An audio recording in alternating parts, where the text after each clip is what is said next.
In every era, there are creators who look beyond the limits of their time.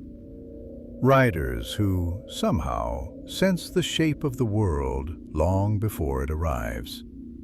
And sometimes, they try to warn us. But their messages were wrapped in fiction, hidden behind characters, worlds, and impossible technologies. So most people shrugged and moved on. No one realized that buried in those pages were blueprints for our future. Tonight, we dive into the stories that eerily predicted the world we live in ways that no one fully understood until it was too late. We'll uncover how some authors described cultural shifts with uncanny accuracy, how others imagined technologies so advanced, so unlikely, that experts dismissed them as pure fantasy. Yet decades later, those same fantasies would quietly become reality. And as we peel back each layer, you'll notice something unsettling. Patterns, clues, signals that suggest these predictions weren't random at all. Because what if these writers weren't simply imagining future worlds? What if they were observing something? Something just out of sight. Something we ignored. What they found was something no one expected. And as we follow their trail step by step, you'll start to see the broader picture taking shape. A picture that raises one question we can't escape. If they were right before, what else did they see coming? Let's begin.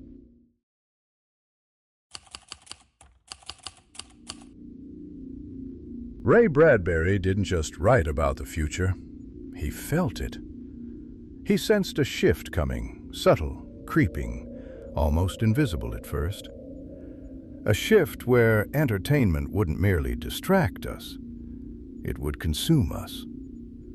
And the most disturbing part? He saw it long before any of us understood what that truly meant. In the middle of the 20th century, television was still innocent. A glowing box tucked in the corner of a living room. A novelty, a luxury. A window into a world still small, still predictable. But Bradbury watched it grow. He watched the light get brighter. And he noticed something others didn't. People weren't looking through the window anymore. They were looking into it. Lost, absorbed, hypnotized. And that's where his warning began. Bradbury imagined a world where the purpose of television wasn't to inform or educate or even entertain, but to distract. To pull people away from their own lives and funnel them into a universe of spectacle. Bright, loud, attention-grabbing spectacle that never stopped. He described living rooms where walls turned into screens, where the viewer wasn't just watching the show, they were inside it, connected to it, dependent on it. And here's where things get unsettling.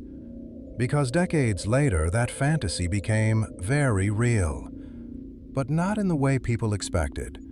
In Bradbury's vision, television didn't evolve into a tool for storytelling. It evolved into something hungrier. Something that needed constant drama, constant emotion, constant conflict to stay alive. Sound familiar? Think about it. What are reality shows if not manufactured spectacle? Every fight, every tear, every confession edited and packaged into a perfect cycle of attention. A cycle designed not to entertain, but to hook. To keep us watching, to keep us coming back. Bradbury predicted that the line between the viewer and the spectacle would blur. That people would no longer just watch characters. They would measure themselves against them, admire them, imitate them, even envy them. And long before social media influencers existed, long before viral videos, long before millions of people gave away their privacy willingly for a moment of visibility, Bradbury described a society desperate for attention, yet unable to recognize the cost. But here's the twist he saw coming. The more obsessed society became with spectacle, the less interested it became in everything else. Books, conversations, thought, quiet, reflection, all the things that make us human. He wrote about people who didn't just avoid difficult questions, they were terrified of them. They wanted noise, not silence, drama, not depth, distraction, not understanding. Because distraction is easier, safer, more comfortable. And Bradbury understood something that makes his prediction even more chilling. The spectacle doesn't need to be good to hold our attention. It just needs to be constant. This is where the story takes a more alarming turn. In Bradbury's world, the public craves entertainment so intensely that reality itself begins to feel dull. But the people watching aren't the only ones changed by it. The creators, the producers, the architects of the spectacle, they learn something too. They learn that people don't want truth. They want sensation. They want to see something shocking, something emotional, something extreme. And once that lesson is learned, the spectacle only grows louder and darker and more invasive, exactly like the evolution of real-world television. Early reality shows were simple competitions or harmless social experiments. But as audiences demanded more intensity, more drama, more conflict, producers listened. They amplified the chaos. They let cameras intrude deeper and deeper into people's lives. They pushed boundaries, ethical, emotional, psychological, because boundaries don't get ratings. Bradbury predicted this slope long before it even existed. He realized that once entertainment becomes a hunger, someone will always be willing to feed it, no matter the cost.